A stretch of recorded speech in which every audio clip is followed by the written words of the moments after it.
What's up, guys? It's A's Ka, and last year I saw a trend of videos coming out that were like every single game I played in 2023, or, top 10 games of 2023, that kind of thing. Seems like a really obvious idea for a video, but more and more people are starting to do that. And last year, I kind of regretted not doing one, because there was a lot of great stuff in 2023. Armored Core 6, Baldur's Gate 3, Pizza Tower, all amazing games from last year, and I missed my chance to give my input on them.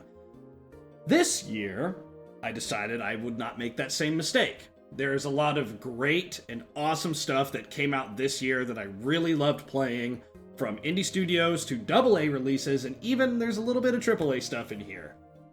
Not everything on this list are video games that released in 2024. They are just games that I played in 2024. There is some old stuff, and there is some new stuff. There's a lot of new stuff. As I uploaded earlier this year, I tried to do a little bit of Twitch streaming. Didn't really catch on with me. I think maybe I like the idea better of just playing games normally as I normally would, and kind of doing a bookend, end of the year video. Here's everything that I played, and here are the experiences I had. Because as much as people like to doomsay out there these days about how bad the games industry is, and there are some things that are wrong with it, don't get me wrong, but honestly, video games themselves are in a place where they've never been better. Indie developers are going so strong, and there's a lot of great indie games on this list that I hope will show you that there is still great stuff out there to be found. So, as you can probably tell, this video is not scripted. I have various bullet points that I will go over for the games that I'm going to be discussing, but overall it's just going to be me talking about the stuff that I played this year, from worst to best. So without further ado, here is everything that I played in 2024. Oh, and yes, there is inevitably going to be spoilers, so if you hear the name of a game that you don't want to be spoiled for, you're probably going to have to skip past that section. I apologize. Here we go! Unfortunately, some game has to take the bottom spot. And for me this year, that was Nightingale. I was really excited for this game because this is not typically a genre that I am interested in. And I do have friends that love the open world survival craft genre, and they want to play these games with me. What drew me into it is the idea, honestly, the fantasy designs and the realm hopping seemed like a really cool idea. You can make different realms to go into with these card modifiers that change the way the realm is generated. It just didn't really do a whole lot. I mean, we got in at the ground floor, like the earliest access possible, so there was just not a lot of stuff to do. Since then, they've added a lot of stuff, and I haven't gone back to it. It's just, I should have known. I don't like these types of games. I just don't. I don't find the gameplay loop to be very exciting. You just kind of go around, grab stuff, and build. And it's just, it's not for me. It has bland environments, boring gameplay, and it's just nothing special. I hope that the team can work on it more and create it into something that I would want to play in the future, but as it stands right now, Nightingale is just not that great. And surprise, surprise, the next game on the list is also an open-world survival crafting game. But this is a much more well-known one. This is Pal World. Pal World, obviously I was also drawn into it because it's very clearly inspired by Pokemon, and the fans have always been asking, hey, when are we going to get the next open-world Pokemon? And this is kind of it, not really. It's just really, I don't know what else to say about it. It's just extremely mediocre. It does have some charm, and seeing the new creatures and monsters is cool. But outside of seeing the new Pokemon, I don't really even know what to call them. The critters, the pals, that's what they're called. They're called pals. Outside of seeing the new pals, it's just a bog standard open world survival crafting early access with all its trappings. Again, this is one that I played as soon as it came out, very early on in the year. They've added a lot of updates to it. It might be better now. If you like open world survival crafting games, you might have a little bit of enjoyment for this. It does have some funny stuff, like, as everyone said, yes, you can capture people and put them in balls and make them your slaves, essentially. You can force your pals to make weapons for you and, like, drive a slave trade. There is some cool stuff happening in this game, but again, at the end of the day, it's just an open-world survival crafting early access game. Up next, we have Diablo IV. This is another one that I played pretty early on in the year. It's a pretty mindless action RPG. It is a fine thing to do to kill a couple hours. It does have the problem of being extremely repetitive.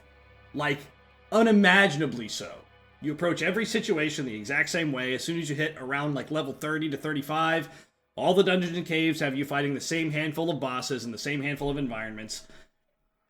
I may say that, but it is fun enough that the repetition only really becomes a problem if you continue grinding past the campaign, and the endgame is just not really there. Once again, this is something that I played early. I'm sure they've added more to it. It's just, I don't know. It's flashy, it's cool, and it's not bad. It's just kind of whatever. Luckily, it was free on Game Pass, so I didn't pay any money for it. I probably would say this game is worth maybe like $30 to $40, but whatever the price is on Activision Blizzard's Battle.net launcher, which is probably like $70, I would not say that it's worth it. And with this entry, I also want to give a shout out because this game is still in early access. I just started playing it. I haven't had a lot of time to really like sink into it. But Path of Exile 2 is something else that I just started playing like a week ago as of this recording, and I'm having a lot more fun with it. There's just a lot more build diversity and a lot more stuff you can do. And the enemy and boss variety is much higher, it's more challenging right from the get-go. If you're looking for an action RPG to play, I would say go for Path of Exile 2 instead of Diablo 4. Okay. So with those bottom three out of the way, we're starting to get into the games that did more for me this year than just waste my time. And at the start of that list is Chained Together. I know. It's an only up clone, but you're attached to each other, and that's basically the entire game. But it is exactly what you expect, and it is fun. You climb up, and you fall down. It's fun with friends. I mean, I never would play this by myself. It actually becomes more or less challenging depending on how many people you have hooked together. Because the way the chains are linked are different depending on if you have 2 guys, 3 guys, or 4 guys. You just keep going up, and you try to get as high as you can and eventually beat the level, and if you fall, then you fall, and then everyone goes, I'm angry. Honestly, it's fun. It has unique obstacles that are only possible with the inclusion of having multiple people connected by a chain. There are several points where, like, one person has to be standing on this platform to make this platform visible, or you have to anchor your chain on a certain object so you can kind of, like, spy movie glide down. There's a better phrase for that, but I'm missing it right now. Either way, Chained Together, it's pretty low on the list, but I have to admit I did have fun with it. And following that up is another game that I was surprised that I actually kind of enjoyed. It is Backrooms Escape Together. Once again, this is a game that I definitely would not play by myself, but hey, it's in the title, Escape Together. It's exactly what you think it is. You run around some spooky liminal spaces with your friends and get pursued by the occasional creature here or there. It's not anything crazy. You just walk around and explore. But the thing that really impressed me with this game is the body cam view. You can press a button on your keyboard and it changes your like first-person view into the view of, you know, a body cam, which is a trend that has also been propping up. I've seen a lot of people try to do like realistic body cam games. Holy shit, dude. I mean, it looks, sometimes when you've got the body cam on and you're just looking at a specific angle, it can honestly look like real life. With all the crazy post-processing effects on it, I'm not even exaggerating. Sometimes it looks like actual, real found footage. But that is ultimately the greatest value in the game, is turning on the body cam and zooming in on a creature like it's some sort of amateur found footage horror film.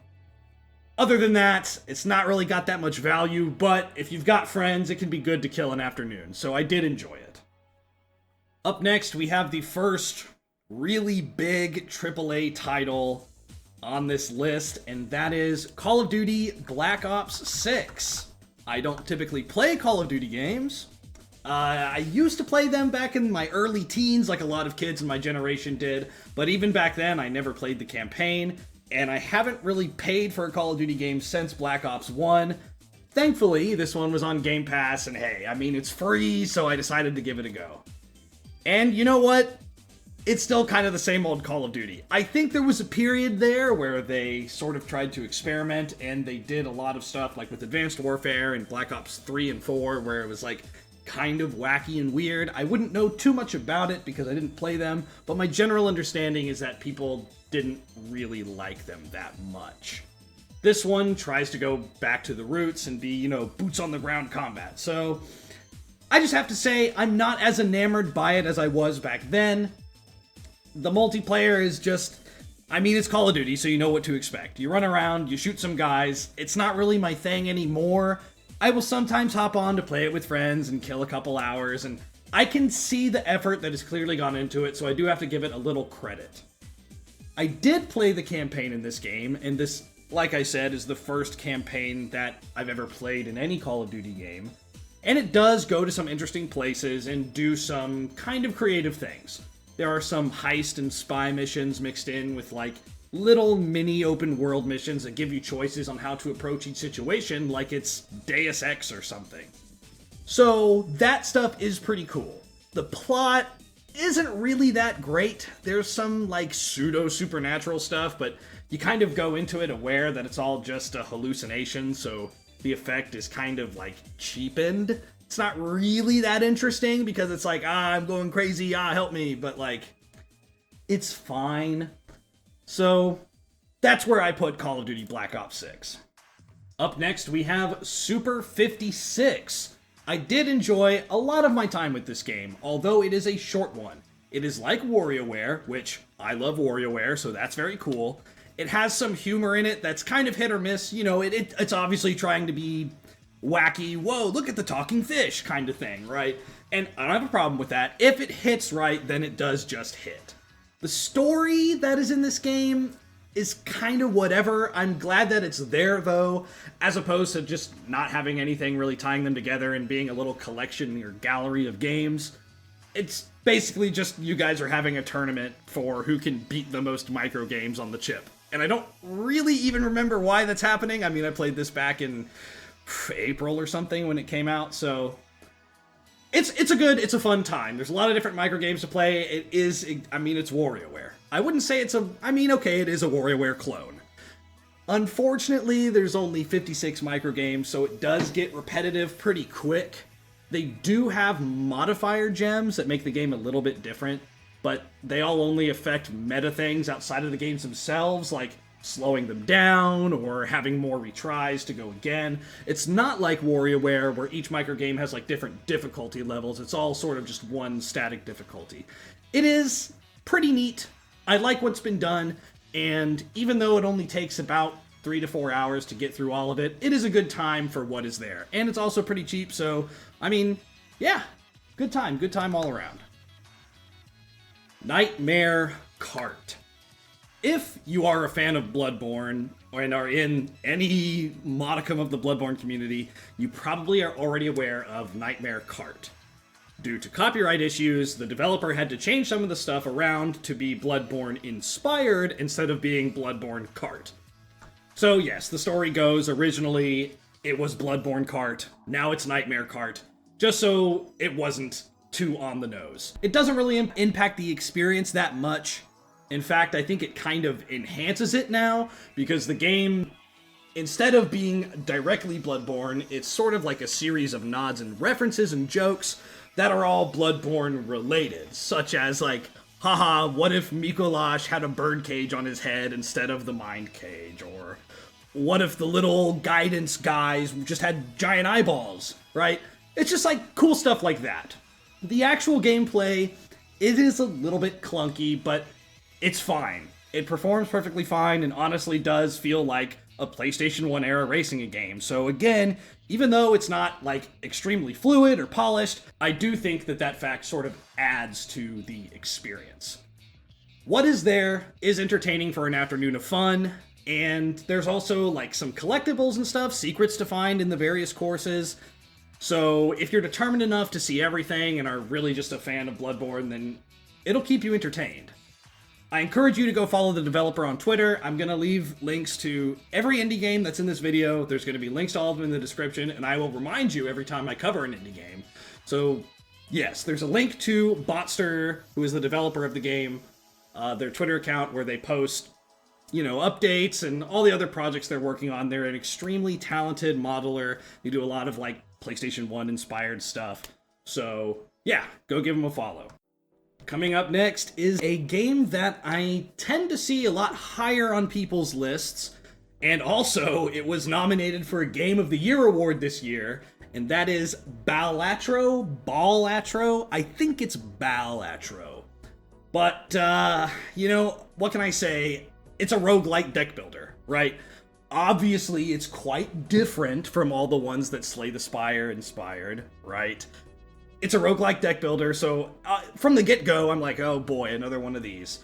But it's got more going on. It's an actual deck of normal 52 cards, and there's multipliers and additives and variants and all this other stuff that you can do. You get the new chips and the different stakes. When you skip a stake, you might get a spectral card or a tarot card or a planet card, and it'll affect your play in a bunch of different ways. And so it kind of leads to the effect of every single run that you do, you kind of find new ways to manipulate your standard 52 card deck.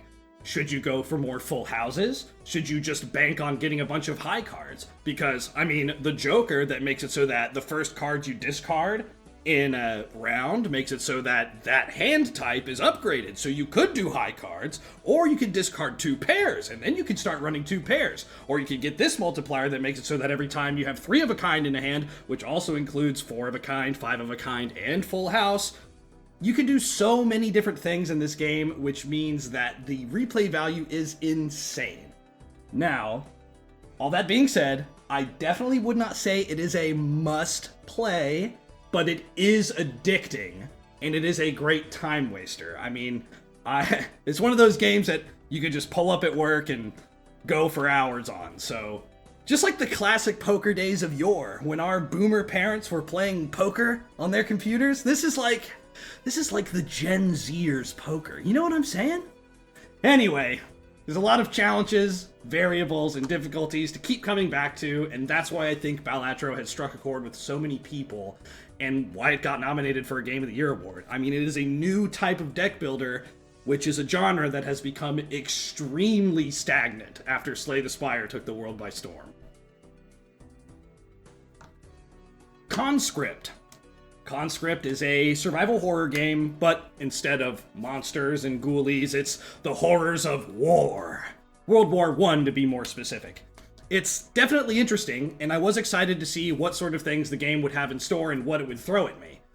As it is, it did leave me wishing for a little bit more, and I wasn't really intrigued enough to actually be able to finish this game. And that is the only game on this list that is like that, but I still respect its vision enough to want to put it at least this high on the list. Perhaps this review is a bit unfair, but I did have fun playing it. If you're into history and the era of World War I, you'll probably enjoy it a lot more than I did. It has been received very well by many people since its release, and it just wasn't for me. It didn't really click. I think I got about halfway through it. It is a classic survival horror. You run through the trenches with take controls and try to avoid the guys. You got limited ammo, you get keys to open things, you get dynamite to blow up walls. And the scenes with the mustard gas are certainly adrenaline pumping and make you want to get the fuck out of there. So the presentation and the idea are pretty great, and I still give props to the developer for making it, even though it didn't end up being exactly for me. And once again, the link to their Twitter account is in the description below. You can check them out at Conscript Game on Twitter. This one would probably take the title of most unique game that I played this year, and I think it's a really, really great start for something that could come much later and be even better. That is Home Safety Hotline. The basic premise is that you are a call center worker for a pest control company. And at first, it's just normal stuff. People are calling you and they're like, oh, there's scratching in the walls, so you gotta identify it as a rat. Or, oh man, there's these little black dots eating the food on my floor. Well, those are ants, right? But as the game progresses, the pests, quote, quote, start to become more and more supernatural. And you get this big catalog of these supernatural threats, like the pink goo that seeps in from the wood, or the spriggans that look at you from outside the window, or like the little gremlins that'll fuck with all your electricity and plumbing. Really cool stuff. And every time somebody calls you, it is entirely 100% voice acted, so you'll get a call from somebody that's like, help, help, it's in my hair, get it out! You know, there's some really cool moments. And I really like some of the concepts. Like I said, the pink goo wood is basically this wood that really, really old cabinets and drawers that are just neglected and not used anymore will start to seep pink goo that smells like candy, and then your children will get attracted to it, and then they will get consumed by the pink goo. And that's just like, that's a cool idea. It all takes place also in this like Windows XP inspired visual thing, like you're using an old proprietary help software. It's really cool. By the time you get to the end of the game, you can see some of the there's more of a meta narrative going on, and how the creatures of the woodland are sort of like attacking this town. Really cool idea. And after you beat the game, there's actually something that I don't really see in games anymore, is that the developer left notes accessible within the game itself. You beat the game, you go back to like the pseudo desktop screen, and then you can open up a little file that's like got concept art and inspiration and stuff, and the developer just talks about what gave them the idea for the game and the whole process of making it, which is just really cool to see. It's not something that you really see in video games anymore, because, I mean, indie developers, they gotta drum up hype, right? So they always put their stuff out up on the web as soon as it's done, but it's just a really unique idea, and it's kind of in the middle of the list here because it's not that fleshed out. I really, really, really like the idea. But I think, given some more time, they could make one that's even bigger and better. And I think I actually did hear they were doing some, like, winter-themed DLC, so that is really cool to see. Once again, I'll leave a link to their Twitter in the description. Home Safety Hotline. Good time. Coming up next is the first game on this list that was not actually released in 2024, and that is Vagrant Story, which is a PlayStation 1 game from 2000. It released about a month before the PlayStation 2 came out, so really end-of-life PlayStation 1 title. It's a Square Enix, or I guess they were just known as Square at this time. It's a PlayStation 1 semi-action RPG. When you press the action button, it'll bring up this sphere of range that you can interact with stuff in. It's got limb attacks, so when you open up the sphere and you select your enemy, you can select which limb you want to hit: legs, arms, torso, head, and it all affects the enemies differently depending on which piece of the enemy you attack. Every single weapon, armor piece, limb, enemy, they all have their own separate attributes, which means you go to attack a goblin, and the goblin has his head, which has 10 HP and 5 durability or whatever.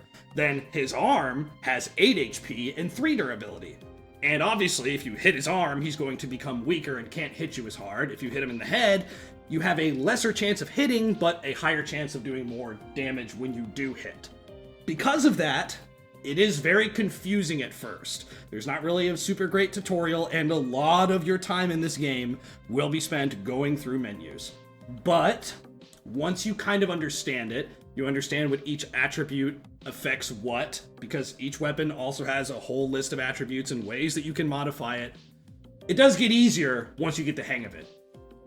Or, as I tended to do once I was tired of thinking, you can just cycle through all the weapons in your inventory until you find the one that has the biggest number when you hit the guy. You can assign special effects to your timed attacks as well, so it's kind of like a combo action game. When you swing at an enemy and you time the attack, like the button press at the exact right time, you might get like a burst of fire damage or a defense down debuff if you time it perfectly. So you can do additional things with your attacks as well, which adds another layer of complexity. Once you get all your abilities, it sort of becomes this strategic and fast-paced input precision combo game of back and forth with your enemies, where the enemies can also target your different limbs and affect you in different ways. So there's a bunch of different remedies to like cure blindness if you get hit in the head. Really though, all that stuff is really cool. The thing that people always talk about with this game is the story. because it takes place in Ivalice, which is the place where Final Fantasy Tactics and Final Fantasy XII and also the raids in Final Fantasy XIV take place. But honestly, I didn't think it was that crazy, although it does have heavy themes about like life and death and, you know, tragedy and stuff like that. I'm sure that at the time it was a lot more invoking, like it had more emotional responses from people, but I hadn't played it before, so now looking back on it in the year 2000, I don't think it's really all that crazy. But it's not like a bad story. So, yeah. Rabbit and Steel. This is a game that came out about midway through the year. Basically what it is it's a little raid boss simulator with a good variety of classes to choose from. So you've got your standard warrior, thief, archer, that type of thing. Personally, I'm a druid fan. And yes, this is another roguelike, which, as I said, it's starting to get out of hand. You get multiple different upgrades from the shop to become more and more powerful with each run, which makes each attempt at every boss different. The game has separate balancing depending on how many players you play with, because this game is multiplayer. Some bosses will have more or less difficult mechanics depending on if you're playing alone or with others. Getting up to 4 people on the screen at a time can make it really hard to understand what's going on. And also, it gets extremely challenging on lunar difficulty, but it is that classic rewarding feeling of overcoming a difficult challenge where nothing really feels cheap. I don't really have a whole lot to say about this game. I mean, it simulates MMO combat. You just go in and you fight some bosses with your friends for a couple hours, and it's fun. Here is one that got a lot of press. It blew up almost overnight, it seems like. I followed the developer of this game on Twitter for a while, and then the game released, and like many games whose developers I follow on Twitter, I say, oh, that's pretty cool, but I'm busy playing something else at the time, and so then I forget about it. But then the reviews kept coming in saying that this may have been the best horror game of the year, so I did have to give it some priority and decided to check it out. This is Mouthwashing. Is it the best horror game of the year? Well, I don't really think so. Maybe the second best. It is pretty good. The only reason I don't rate it as highly as the other horror game coming up on the list is because it's pretty light on actual gameplay. It's mostly more of just a walking sim and visual novel of sorts. There's not really a whole lot you actually do. You kind of just walk around and look at stuff and maybe interact with an object here and there. And it's only about 2 to 3 hours long. I do actually appreciate that fact, though. It makes it feel more like a quick little, like, amateur horror film instead of being this long horror game. You know what I mean? The story it tells is about what happens to a freight ship's crew when it crash lands and the circumstances that led to that event. I think the main reason why this game took off is because it has some very heavy themes that each of the characters will tackle in their own way, and it kind of shows how certain people can deal with different levels of trauma in different ways. It's not all just about the stuff that's happening on the ship, it's also about the stuff that happened before it and the lives of these characters before they got to that point. The characters are very well written. For me, I think the most impressive thing was the camera work and audio design in some of the shots. It is just simply masterful. Honestly, there are a couple scenes that I don't want to show on screen because it will spoil it, but it's why I really enjoyed it. There are moments that had me simply staring at the screen and appreciating what I was looking at. Like it was like I'm in the theater watching Kino cinema, you know? Again, I don't want to show them here. The game is short enough that if you care, you can just boot it up and go check it out yourself. It only takes like 3 hours to get through. And as always, make sure to support the artists of the game because their hard work deserves recognition. I will put the link to their Twitter in the description. Helldivers 2. It is fun, but I don't think it's as great as everyone seems to think that it is. I was only initially interested in the game because I really like Earth Defense Force, and trust me, you'll be seeing it. This game looked a lot like Earth Defense Force, but it is different in its own way. The mission structure makes things fun the first couple of times you do it, but then you're repeating the same objectives over and over, and since it's lacking a definitive mission line and focuses on doing anything anytime you want, so you can just sort of drop in anywhere, it's lacking a bit. The environment variety wasn't really there. They did just do a huge update at the time of me recording this. They put out a big update that added like crazy new environments. So there is a bit more variety now, but the maps are just sort of like open circles, and instead of having specifically designed objectives and paths for you to progress through a mission, it can get repetitive very easily because these areas aren't designed. I mean, they are obviously designed, but they're sort of just open, and there's little trenches that you can find and like rocks that you can stand on and stuff like that, but it's very much, here's all the stuff in a cluster over here, and then you walk through a bunch of nothing to get to all the stuff that's in the cluster over here. Liberating planets to get new environments to play on, though, is a very cool mechanic. It's basically a daily rotation of planets with how fast they tend to clear out, but with less players, this may stagnate. That, right now, though, is not a problem because the player base is very, very healthy, and a lot of people are playing the game and liberating planets. Many of these planets do also look very much the same, just with a different color. Like there's the red desert, the blue desert, the green desert. So while it may be a different planet, the environment is still pretty much the same. I do really like the stratagem system. Calling in your air bombs for support, or getting your big mech suit or your special rocket launcher by pressing the buttons really fast on your keyboard is rewarding and exciting. So it is a really fun and good time, and especially if you have a group of friends that just want to drop in, blast some bugs, some bots, or now some squids, you can do that and you will probably have a good time. Okay, so I recorded this video in 2 separate parts, so I may sound a little bit different right now compared to the first half of the video, but we are about halfway through the list. So here we keep going with Jak and Daxter. This is the next 3D platformer that Naughty Dog made after Crash Bandicoot, and this first entry is a little bit different from the stuff that came after. The series kind of went into like a kind of sandbox territory, so this one's a much more traditional, just 3D platformer. It is open world, quote, quote. That just means that you can go from anywhere on the map and get to the other one just by walking. Of course, there are still gates. You kind of just have to collect these precursor orbs like they were stars or shine sprites in Mario.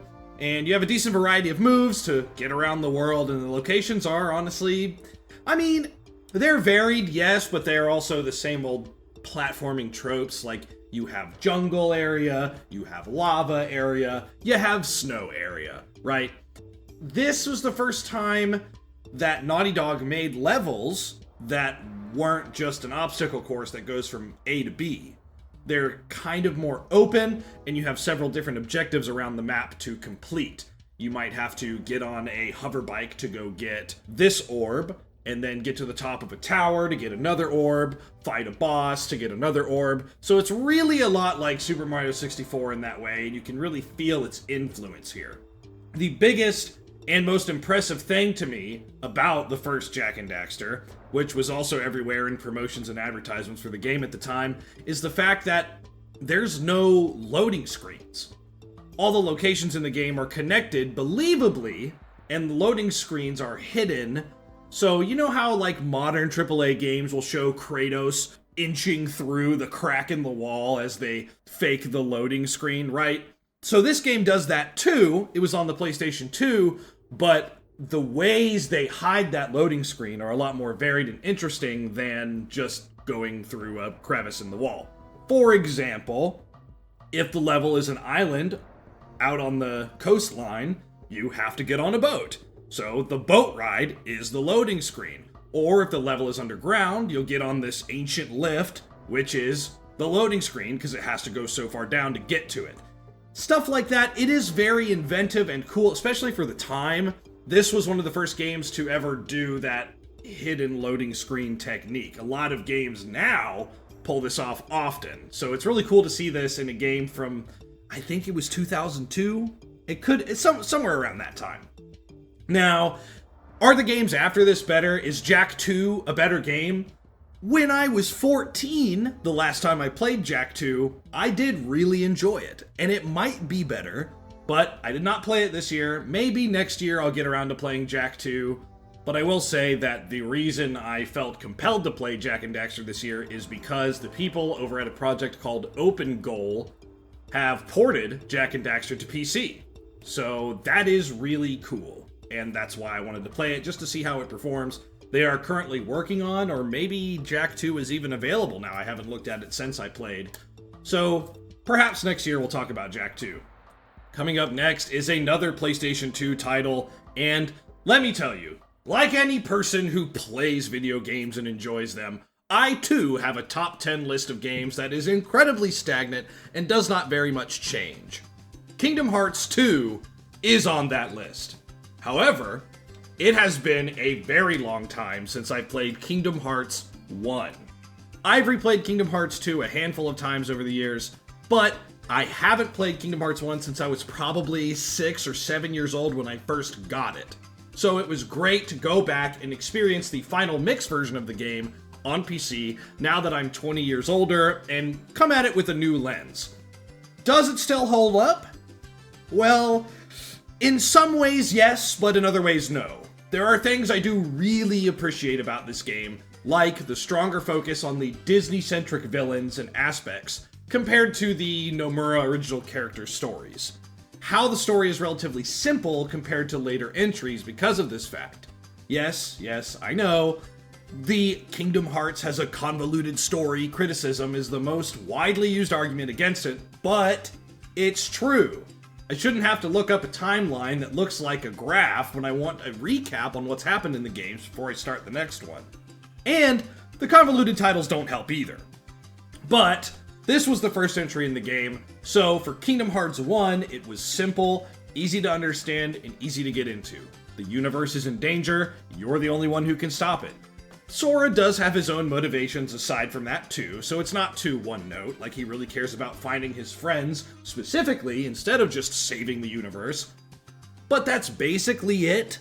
The villains are after the princesses of pure heart so that they can get to Kingdom Hearts, which, to the players at this time, all we really know is that it's kind of a source of infinite power. So, like I said, there seems to be more of a focus on the Disney characters in this entry. Not that they're absent from future games, obviously, but if I had to throw out an abstract number to make it seem like I did some kind of math equation and research to back up my claim, I would say that Kingdom Hearts 1 is about 30% more Disney than future entries. This was also in 2002, before Disney became the massive corporate powerhouse they are today, though they were still big at the time. So I think they were more willing to let Square experiment with the idea than they may be now. Having Maleficent be one of the main villains is just so goddamn cool. I love Hades, I love Jafar, I love the Oogie Boogie Man. Captain Hook and Ursula, they're okay, but, you know, they can't all be winners.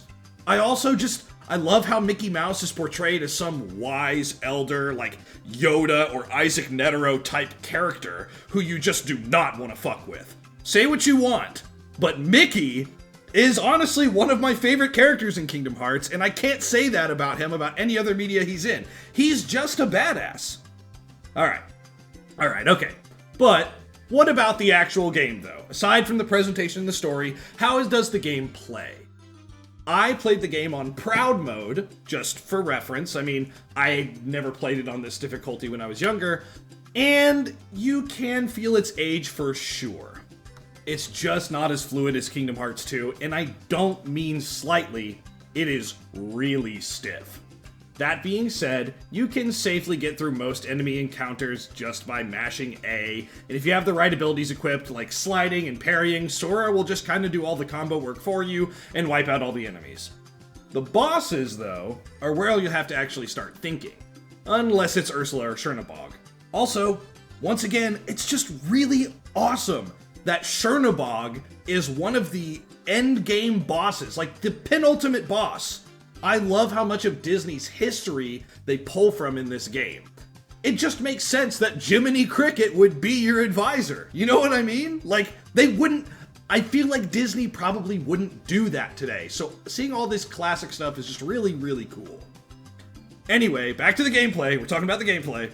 At a certain point, you do get an ability that makes you invincible when you cast Cure on yourself. when you get that ability depends on which item you chose at the beginning of the game. But you combine that ability with the ability that gives you mana when you take damage, and the game just sort of becomes a complete joke. All the bosses that people are like, this is one of the hard, like Sephiroth, I beat him on my second try because all you have to do is get hit. Now you have enough mana to cast your healing ability. Now while you're healing, you're completely invincible. It feels really cheesy, but that's how I beat Sephiroth, so whatever works, works, I guess.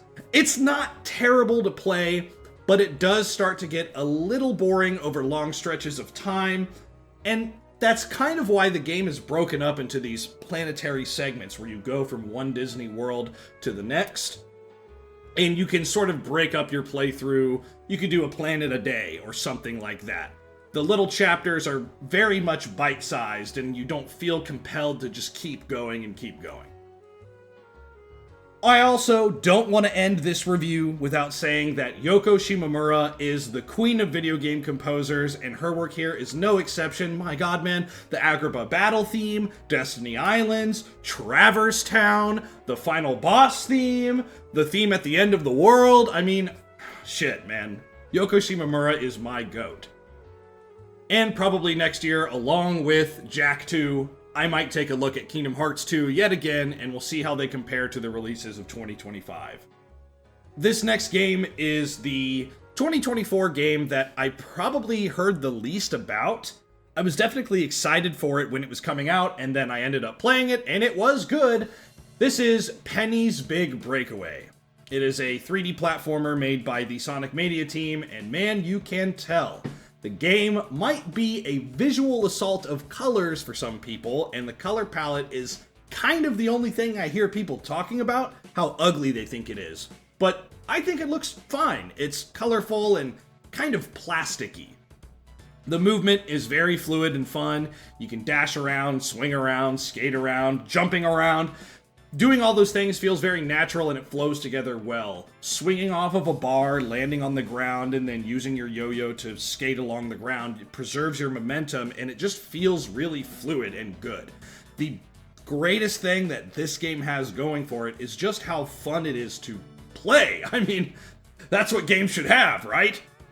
The levels, they do start off pretty simple, and I do have to say, when I first started the game, I was kind of like, this level design is a bit, ugh. But as you progress to the later stages, you can see the movement system really start to shine, and they kind of force you to use certain combos into each other to progress through the level in an efficient way. Flying through the levels as fast as you can on time attack mode is where the game is the most fun. Trying to figure out the most efficient way to traverse the level without dropping a combo while also keeping up your speed. You get more points the longer you stay moving, essentially. As soon as you touch the ground on your feet for more than a certain amount of time, I don't know exactly, you'll break your combo. So trying to get these big multipliers and scores while also beating the level as fast as you can, it's just really frantic and fun. We don't really get 3D platformers anymore. Now, I know there's a big 3D platformer that came out this year, and we will be discussing it in just a little bit. But this game, I feel like, if Astrobot didn't come out this year, probably would be the best 3D platformer released. I just really enjoyed it. I know I don't have as much to say about this game as some of the other stuff I've already talked about. It's just really solid and really fun. Just barely not making it to the top 10, we have Final Fantasy XIV Dawn Trail. I don't know if I've ever talked about it on this channel before, but I have been playing Final Fantasy XIV since A Realm Reborn, so I've been with this game for a while. Dawn Trail is the new expansion that came out this year and added new zones and dungeons and trials. If you play Final Fantasy, you know everything that it added. Undoubtedly, this is the most polarizing expansion that the game has ever gotten. And I can definitely see why. This is some of the weakest writing that the main story has ever seen. And for a lot of people, the main story is the big draw. I mean, when people try to convince you to play Final Fantasy, what do they usually say? They say how great the story is. And it has been in the past. Pretty much everything from Heaven's Ward to Shadowbringers is incredible. Endwalker was good, not as good as Shadowbringers and the stuff that came before it, but it still wasn't bad. And now we're here at Dawn Trail.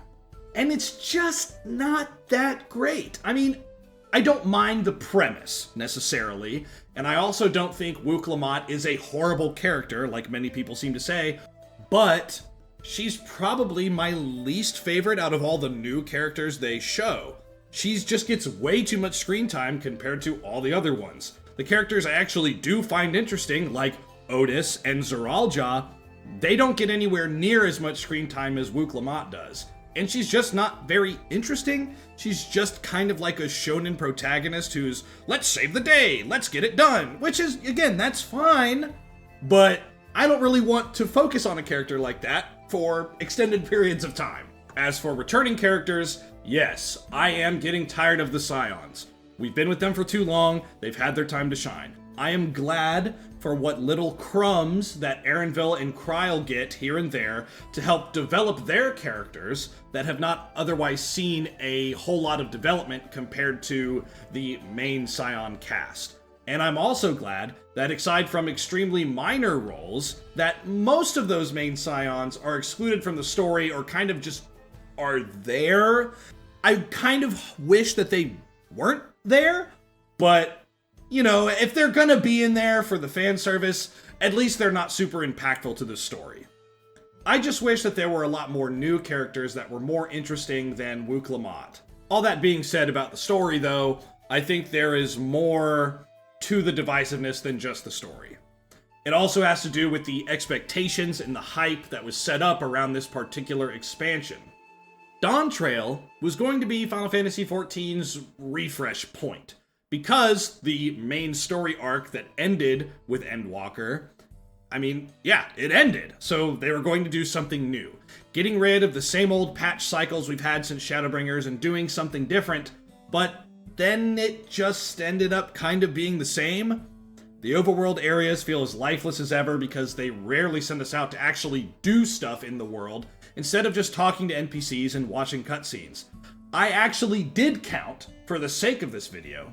There are 100 main scenario quests in Dawntrail, and of those quests, only 11 of them have you do something that isn't along the lines of right-click this location or talk to NPC.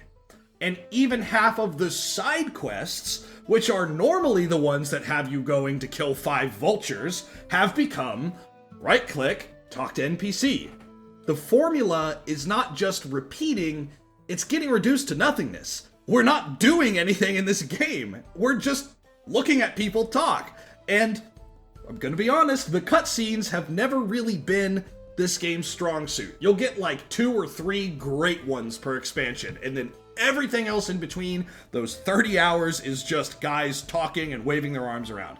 Which is okay. Like, it's fine, but if that's gonna be the main point, everything that the game is trying to sell, it needs to be better than that. Having said all that, though, with all that shit talking, I still have it ranked at number 11, so what gives? Despite the problems with the story and the metagame surrounding it, the dungeons, trials, bosses, raids, the instanced content is as fresh and fun as it has been since Stormblood. Dungeons are actually mildly challenging, you have to pay attention, there's actually interesting new mechanics that they're throwing in, the 2 extreme trials are insanely fun, especially coming off the coattails of post-Endwalker extreme trials, and at the time of this recording, 7.1 has been released, so I can also say that the new Final Fantasy XI inspired 24-man is the best one that we've had in a while. Also, they just added Cloud of Darkness Chaotic, which is something I've been hoping that we would always get. More 24-man extremely hard content, and that's what it is. I'm so glad that there is new stuff to do outside of what we typically get. There are still some problems with class individuality, and how every single class still falls into the 2-minute burst window meta that they absolutely have to do something about it. My hope, I know this is what people were saying when Dawntrail was coming out, but my hope is that now that we've actually reached level 100, they will look at some alternative ways to allow the player to customize how their class plays. Maybe add specialties like World of Warcraft has or something, I don't know. If they don't shake it up for the next expansion in 2026, it's going to lose a lot more people than it already did with Dawntrail. Once again, I know I shit-talked it a lot, but most of my time in this expansion actually playing the game was very enjoyable. So I still enjoyed most of my time with it, and that is why I'm placing it at number 11. Now, before we get into the top 10, I do want to do some honorable mentions. There are some games that I started playing but couldn't finish for one reason or another. World of Warcraft Classic just released its 20th anniversary servers, so I've been mildly addicted to playing it. As a result, I found myself not having enough time to finish some of the games that I wanted to finish before making this video, those being Nine Sols, Eastward, and Metal Slug Tactics. Unfortunately, those games did not make it here this year. I might get to them next year, but you know how I am. I probably will never finish them. The other two games that I wanted to give an honorable mention to are Persona 3 Reload, which I do think is probably the definitive way to play the game for a modern audience, and Shin Megami Tensei 5 Vengeance, which is, again, probably the definitive way to play the game. It just didn't add enough for me to really think that it's a wholly new experience. So I won't be talking about any of these games as much as I have anything else that's on this list, but I did play those two this year, and they are good. They are good. Now, on to the top 10. Starting at number 10, we have Another Crab's Treasure. This is that underwater nautical Souls-like. I'm sure you saw it around when it came out. People were very much talking about it. It actually went on for a lot longer than I was expecting it to. And that's a good thing because it's very, very fun. The combat is more snappy and a bit faster paced than your typical FromSoft Souls offerings, but it's not too much to get used to. By the time you're out of the first area, you'll kind of have a grip on it if you've played other Souls-like games. The real highlight for me through this game is the shell system, where you can perform lots of different abilities depending on what shell you have equipped. So, for example, you get the coconut, and by using the coconut, you can get inside of it and roll into your enemies like a headbutt slam. If you have the soda can, you can shoot out little bubbles that are like a homing missile magic attack. Although, I did tend to just kind of keep the party hat and party popper on because magic is a bit OP in this game. Just like a real Souls game. By the time I made it to the end of this experience, I realized, honestly, just how awesome and fun it was. The final set piece for fighting the last boss is extremely unique and very cool, and there's so many cool tropes in this Souls-like formula that they kind of turn into a nautical twist.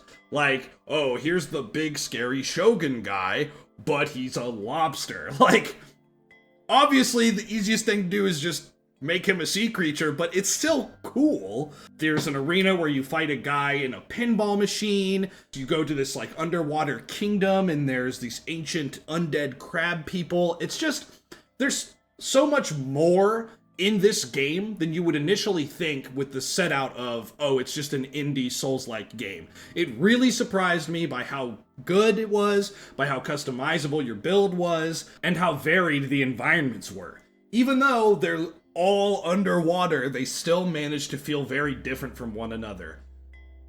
I think from start to finish, this game is just really enjoyable. You get that sense of discovery as you go to each new zone, and everything feels so heartfelt and just well thought out. You can tell the development team had a great time making this game and putting it together. Awesome experience. And speaking of soulful and heartfelt, coming in at number 9, we have Astrobot. At the time of recording, I had just played this game less than 12 hours ago, so it's extremely fresh in my mind.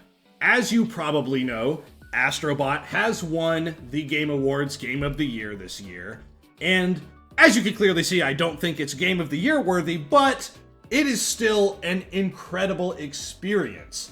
It is the best 3D platformer of the year, not that there's much competition, but there's so much in this game that just helps it come together. On its own, without all these little touches that they do, I don't know if anyone would have really batted an eye at it.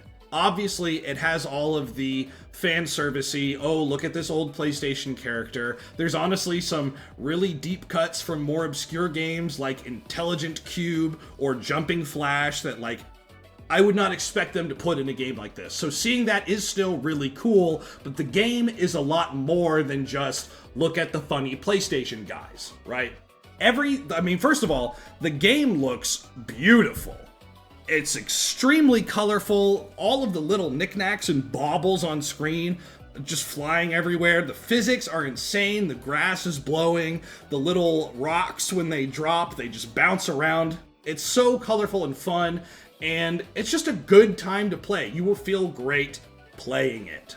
As I said, the little details are what make this game great, though. In every level, there's just little tiny creatures running around. There might be lizards on the wall, or frogs in the pond, or birds taking care of their young on the cliff over there.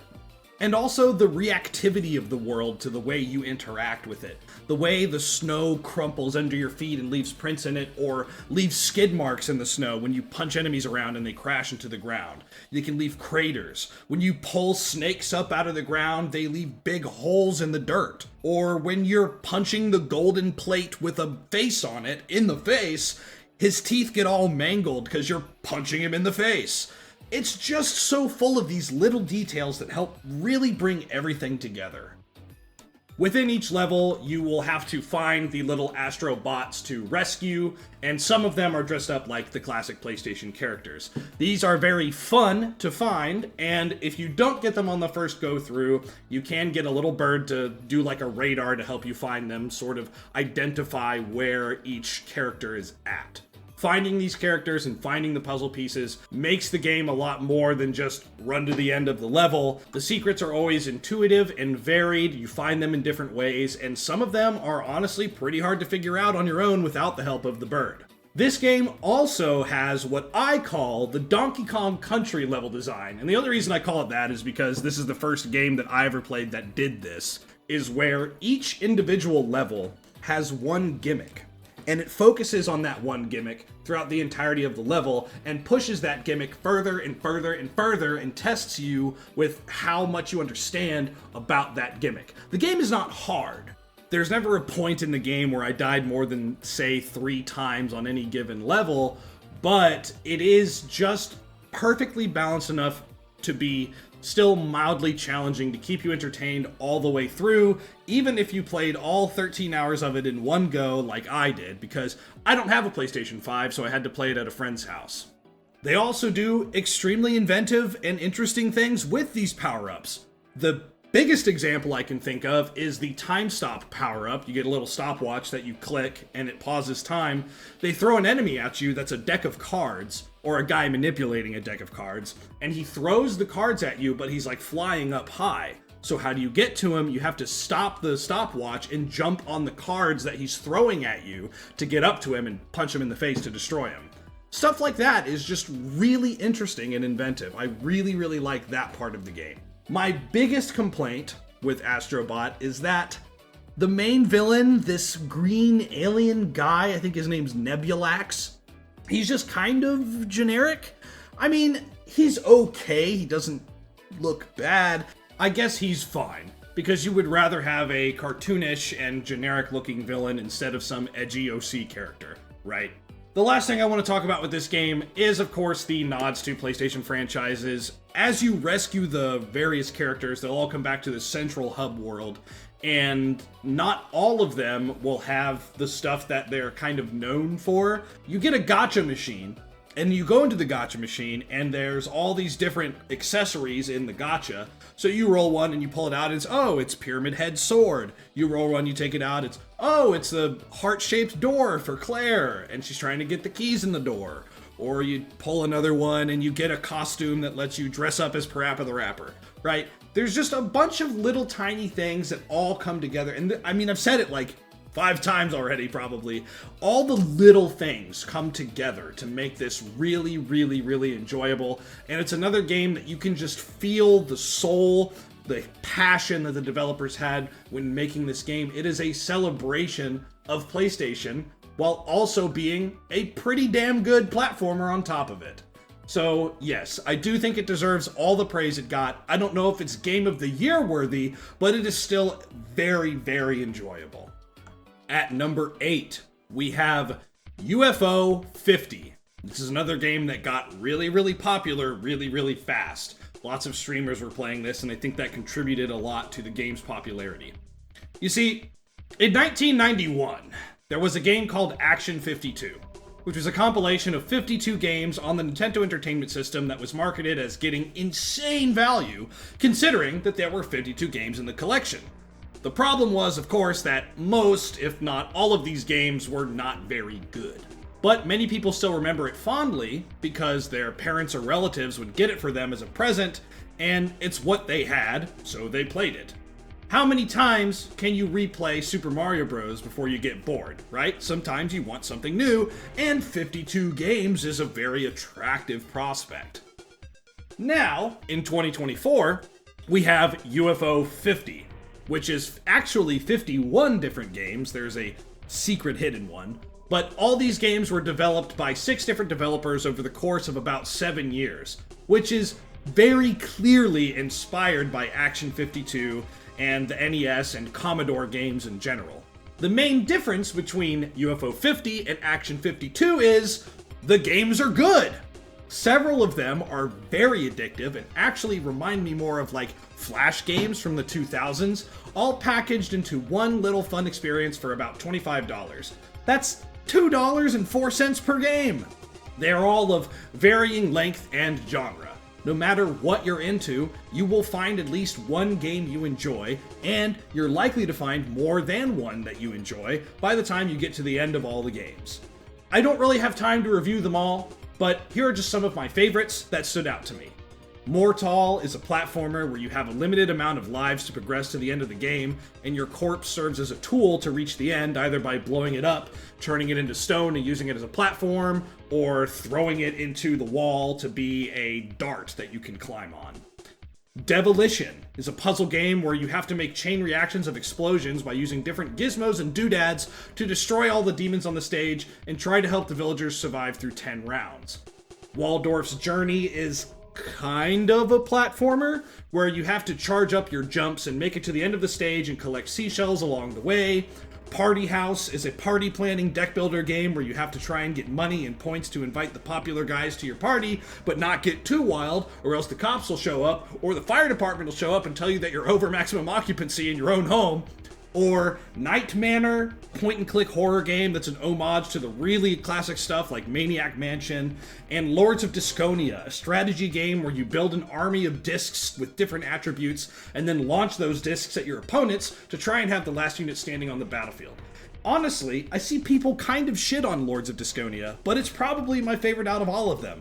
I spent a lot of time just replaying the different scenarios, and that's only some of the 51 games that will wait for you if you decide to try this game out. Caramel, Rock on Island, Overbold, Campanella, Campanella 2, Grimstone. There's just so many different games in this collection, and they're all fun. Add on top of that all the different collectibles that the game rewards you with for completing certain challenges in the game and getting the bonus cherry in each individual game. You can spend so much time in this game. The 50 games actually means something this time. It's such an enjoyable experience that has consumed many hours of my life this year. At number 7, we have Crow Country. This is the best horror game that released this year. It's a classic survival horror inspired game with a very interesting visual style. All the characters are built to look like little wooden dolls, which is very interesting. And it is basically just that.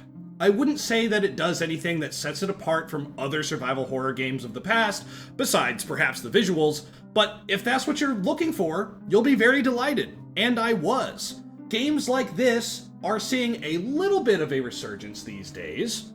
They're still not as popular as they once were, but look, I yearn for the tank controls. I don't know what to tell you. I just love them.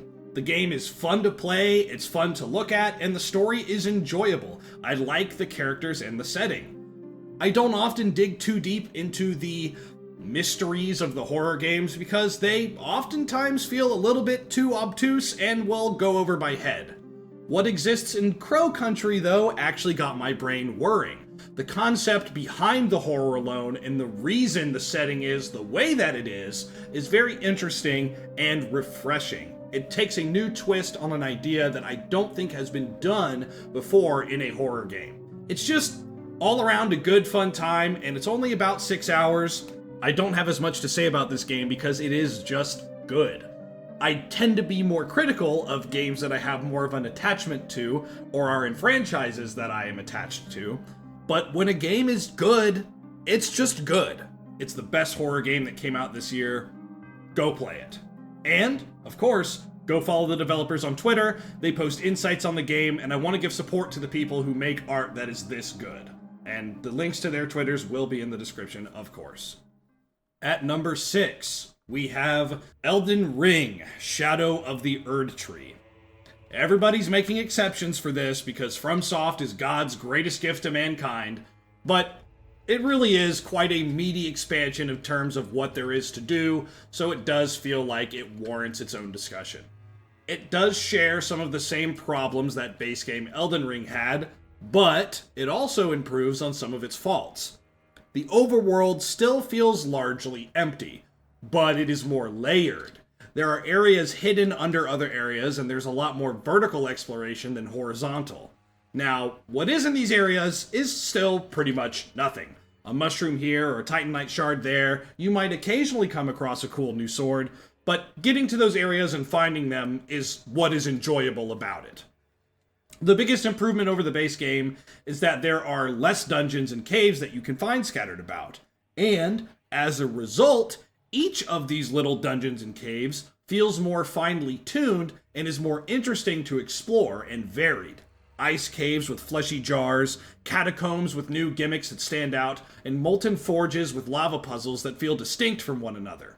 It does have the Bloodborne problem, though. That being, pretty much all of the new weapons are interesting and could make a new playthrough potentially different and fun, if they weren't locked behind the DLC that you can't access until you're almost done with the game anyway. Now you could just do an NG+, and thankfully Elden Ring has more upgrade resources to go around, so you can still experiment and have fun with them before going into New Game Plus. Then, of course, what is a FromSoft game if we're not talking about the bosses? Yes, the bosses in the DLC are awesome. They really outdo themselves for a lot of these, and even the bosses in the non-important caves and catacombs, they still feel pretty unique. The Sunflower guy, the Madness guy, the very last boss, whose name I won't say, he does have, I don't really enjoy him as much, but pretty much everybody else is fun and awesome to fight. If base game Elden Ring were like this, I think I would enjoy it a lot more. Not to say that Elden Ring is bad. It is a great game. But it could be even better if it were designed just like this, with more focused design choices. Either way, I still think it's the 6th best game I played this year, so yes, I do think it's very good. Number 5. We're in the top 5 now. Metaphor ReFantasio. So, the first game that the newly formed Persona team developed is not a Persona game. I honestly was quite excited for this one, since it takes place in a new universe that isn't modern-day Japan. I wanted to see if they could do anything interesting with the fantasy setting. And, well, maybe it's just because I played this right after I was finished playing what is number 1 on this list, but this game didn't hit as hard for me as I expected it to. I don't think there's anything necessarily wrong with it. It's just kind of good overall. Nothing really stands out to me as exceptional, it's just really great all around. The most 8 out of 10 game there ever was. The overarching story is decent, the class system is not really innovative, but it is different from Megami Tensei, and the character writing is mostly fine. I'm just kind of over the whole idol and superstar trope that they already did the best in Persona 4, but they keep using for some reason. Luis is a pretty great antagonist and Gallica is cute. But I wouldn't say that Luis is one of the best antagonists they've made, or that the class system is one of the best they've ever used. It's just very good. Another big draw to me was the big crazy monsters that were references to classical Hieronymus Bosch paintings, and the moments where they are there are awesome and I love seeing them. but sadly a majority of the monsters in the game aren't that. They're just generic goblins, wolves, giant wasps, and birds, your typical fantasy RPG fare. I don't want to give off the wrong impression. It is a good game, that's why it's at number 5. It's certainly better than Shin Megami Tensei 5 and Persona 5. I just can't really articulate the reasons why I like it, aside from it just being generally good. Here's hoping that if or when Persona 6 comes around, they can put some of that good writing that's in this game to use, or maybe I'll just be too nostalgia brain for Persona 4 to think so. Number 4, we have back-to-back Atlas titles. This is Digital Devil Saga 2. I played the first one a couple years ago, and I'm just now getting around to the sequel. Largely the same gameplay-wise, with a few differences, the biggest one being the mantra system. In the first game, the mantra system was a very linear skill tree type path, and you basically picked which one you wanted, went down that path until you got to the end, and then started another one. You could mix and match, yes, but it was a tedious process to do so, so you just kinda didn't. The new mantra system in 2 is a lot more complex and a lot more enjoyable for that. The basic idea is that it is now a series of hexes on a grid. When you unlock a hex, it unlocks the other hexes around it, and each character starts at a different spot on the same board. When you reach certain highlight hexes, those permanent buffs are added to other characters in your party, so as you build each character up, they can also provide different bonuses for everyone in the party. This game is better than the first one in pretty much every single way. It is heightened by the first one's existence, though, and I probably wouldn't enjoy the first game if I weren't already a fan, but I could see people liking Digital Devil Saga 2 regardless of if you're a fan or not. Unfortunately, because of the narrative and the story, you really do kind of have to play the first one first to understand what's going on.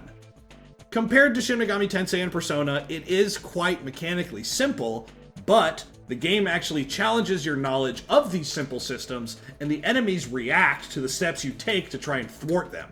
If you use an anti-fire shield against an enemy that uses fire, they will just switch to punching you and using physical attacks instead. So you have to make sure that you have your physical bases covered. But then, if you do that, they're going to start using debuffing skills on you that make it harder for you to hit them.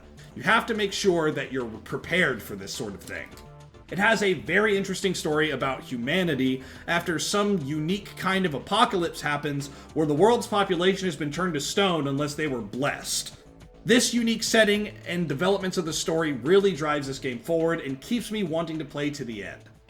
Again, I highly recommend this game, but you do have to get through the not as good Digital Devil Saga 1 first to get to it, so I understand if it's not your cup of tea. It is a Japanese role-playing game from 2004, so.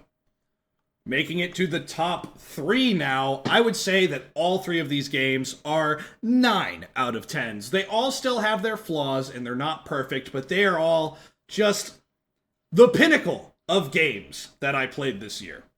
As I was recording, I sort of realized that I was having a lot more good stuff to say about the game I initially had in the number 3 spot, so the spots for number 3 and number 2 have switched, and I've done some masterful editing so that you can't really even tell. At number 3, we have Like a Dragon, Infinite Wealth, known to some as Yakuza 8.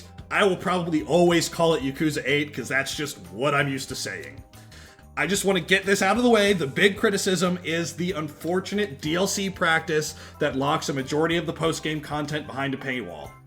That really sucks. Thankfully, it's just recolored enemies that don't really add that much new stuff to the game as a whole, so I'm kind of okay with it. I just hope that lots of people didn't actually buy it.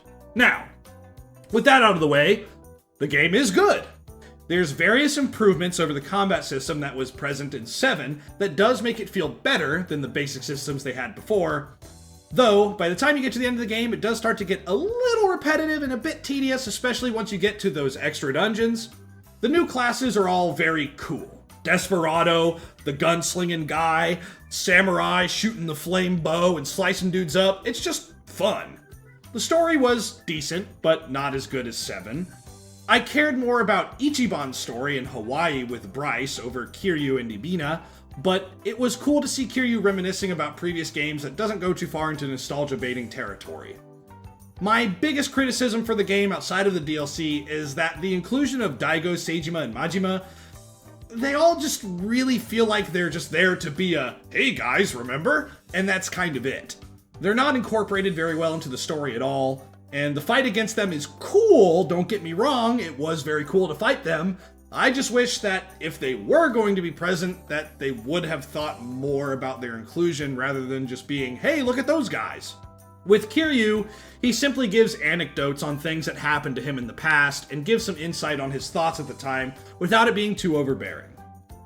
All that being said though, I do think it would be hard to match the story of 7 because Yakuza 7 had the introduction of all these new characters, which is just more exciting. I do feel like they can really utilize the new guys to do some more interesting stuff in the future though. I do already find myself going, hey, my boy Namba, what is up? Whenever he comes on screen. So even though they've only been here for one game, they're still enjoyable. I like Tomizawa and I love Yamai. Don't really care for Chitose, but she's fine. The greatest thing that this game does, like all great Yakuza games, is the splitting of the party into two. It was very refreshing and I enjoyed that a lot. I'm hoping they do more of this going forward. Yakuza 0 and 4 are my favorites because they also do this. It adds much needed variety to the gameplay. You're not stuck as one group of people or one character for too long doing the same thing over and over and over and over, which can become a problem in JRPGs like this, but since you're switching between groups, you're getting different parts of the story that also, of course, culminate in one final climax, but you're also playing with different styles because each character has different strengths and weaknesses. There's also Dondoko Island, and it kind of sucks for the most part, and it is a boring grind, but it's kind of charming. The Dondoko beam is fine, I guess. And number 2, Earth Defense Force 6. Holy shit, man. This is undoubtedly the best Earth Defense Force game that has ever been released. They just keep getting better and better. Yes, it is more of the same. You drop in, you shoot some bugs and robots, you do that again for 150 plus missions. The difference, though, between Earth Defense Force 6 and something like Final Fantasy XIV, which has a repetition problem, is that Earth Defense Force is always adding new features, enemy types, and weapons to change the way that you approach every situation. And that's also the difference between this game and Helldivers 2, where the missions are much more concise and have one objective every time. Kill everything. But they build around that single objective in a variety of ways and set up so many different scenarios for how you're supposed to kill everything. Sometimes you might be outnumbered with a specific enemy type, so you'll switch to this new weapon that you think will be good to take care of that enemy type. But then, once you kill all of them, here comes a different enemy type, and that weapon is not going to work. So now you have to replan and come up with a new loadout that will help you defeat all the foes in your path. Yes, the game also does reuse environments as well, and for story-related reasons, it is probably more the case in Earth Defense Force 6 than any previous title in the series, but they interact with each different enemy type in unique ways. There's so many different types of enemies that you could put each one on the same map and you're going to have to approach it in a different way. The way you approach a mission that's full of artillery and machine gun frogs is going to be different from how you approach a mission on that same exact map with spiders and ant queens. Add on to that the fact that you have 4 different classes to choose from, and now you really start to see how the game with 147 missions manages to make each one feel different. It would be negligent of me to mention all the great things about this game without including what is probably the biggest draw for most people to the series now. And that is the multiplayer. Having your group of 4 friends, each on a different class which can handle different situations for each mission and working together as a unit to take down the hordes of enemies using the strengths and weaknesses of each class, there's just nothing else like it in video games. Some can come close, but they have yet to match the magic that is Earth Defense Force with your squad. All the quality of life changes over Earth Defense Force 5 are more than welcome. Ranger can actually do stuff. Air Raider can defend himself. Wing Diver can bring utility, and Fencer is mostly unchanged, but don't fix what isn't broken, right? This game is also the first time in the series' history where I was actually invested by the story, and it wasn't just some side little thing that was mildly entertaining. I genuinely didn't know what was going to happen, and by the end of the game, I still don't know what's going to happen next for the series. I don't want to spoil too much because they did so much cool stuff with the story in this game that I couldn't count the number of times I said out loud, "Oh, this is so sick," as we progressed through the campaign.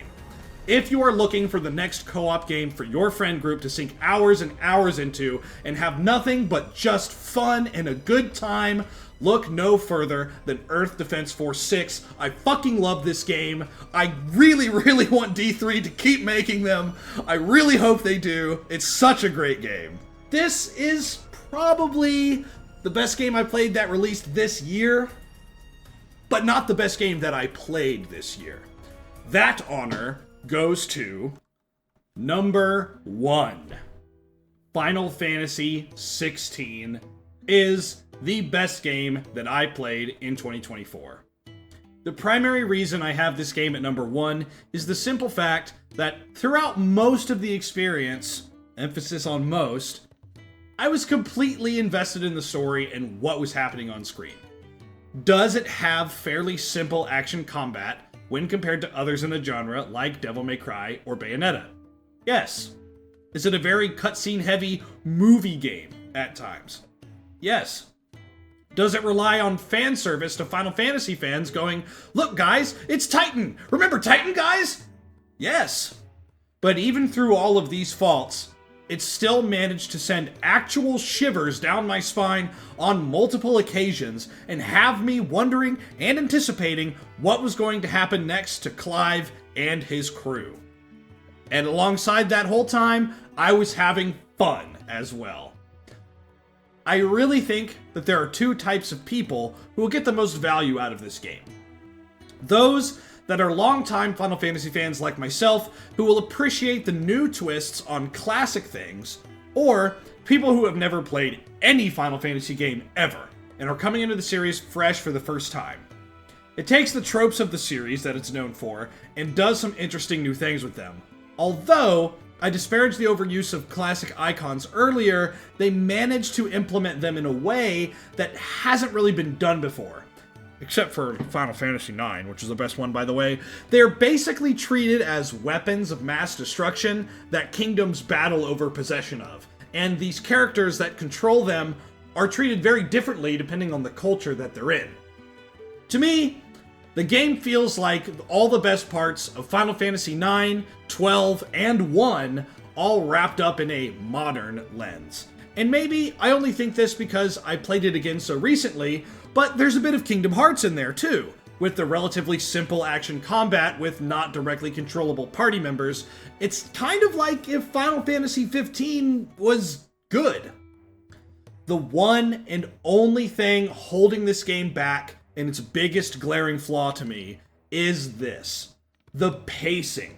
And I know this has probably been talked about by everybody last year, so I won't hang on it for too long, but the side quests being unlocked all at once after certain story beats, instead of being interspersed throughout as you go along, really brings moments of this game to a grinding halt. You do 3 main quests full of bombastic action and set pieces, and then you have to do 5 side quests about gathering seeds or teaching kids about why being mean is wrong. You start to not look forward to when you see that the next side quest indicator pops up, because a large majority of them will be dull and boring when put next to the flame demon beating the shit out of the rock god. All in all though, that is a minor blemish on the game that is otherwise incredible. It's not perfect, but it's pretty darn close, and that's why I want to give Final Fantasy 16 the Most A's Approved Award of 2024. Also, as a little aside, I can't be the only one who thinks that Cid looks like Nathan Drake in this game, right? I mean, I'm not crazy. That is Nathan Drake. Well, that's everything. I realize after this recording that I probably sound the most gushy about Earth Defense Force 6, but here's the thing.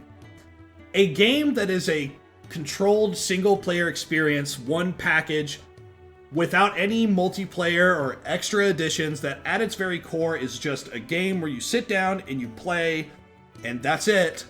I will always hold something like that in higher regard to something that has all these extra features. Yes, video games are moving forward. More games have these interconnected facets, and maybe one day I will find a game that has all of these elements of a great single-player game while also being consistently connected to others in a multiplayer world. I understand that. But for me, Final Fantasy XVI holds up much higher as art than anything that is multiplayer-focused ever could. I sounded extremely pretentious just then, but hey, that's how I really feel. Anyway, going into 2025, things are still looking great. There's already about 5 or 6 games that I can't wait for in 2025. The Yakuza Pirate game, Monster Hunter Wilds, Avowed, what else is there? Spider-Man 2 getting a PC release, the 100 Line, the next game from the Danganronpa guy. Let's hope that that's any good, because the last one wasn't. Split Fiction looks awesome. That one Dungeon Fighter game, Kazan, looks really cool. There's so much... Look, I'm just saying, gaming is great, and it is going to continue to be great. There are pitfalls in the industry, yes, but every single year, for these last 4 or 5 years, I've always played at least 5 games that make me glad to say, yes, look at me, I am a gamer. Well, maybe I wouldn't go out in the streets and start running around saying that, but you know what I mean. It's just, people are too harsh. There is more positive in this world, in the world of video games, I should say, than there is bad. So, anyway, I'm rambling once again. I thank you all for coming to this wonderful video. It's like an hour and a half long, and if you watch the whole thing, I really appreciate it. It took me a couple weeks to put this one together.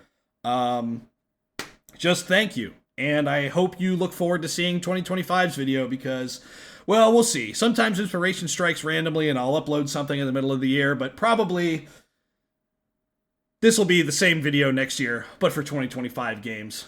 Thanks, everybody, and see you in the next one.